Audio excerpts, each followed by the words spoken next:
Pretending, storytelling, taking on different roles, and imaginative play.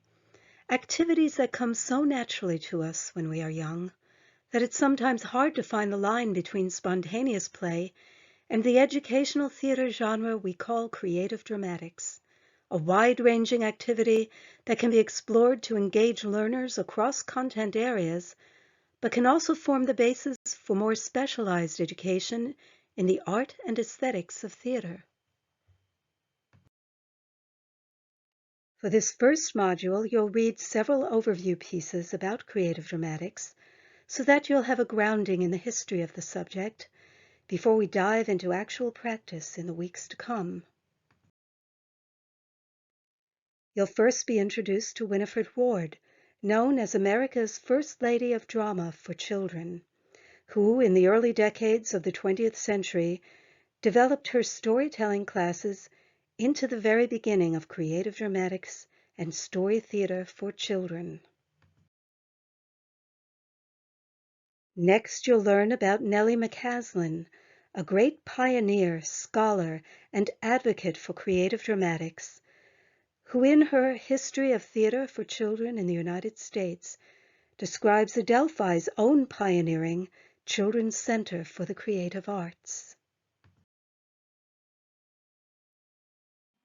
The Children's Center for the Creative Arts was founded by arts educator Grace Stanistreet, who over the decades of the 20th century brought together a constellation of teaching artists to work with a multi-generational group of children, adolescents, and college students to explore multiple art forms together, to, in the words of their original song, find themselves within the world and find the world within themselves.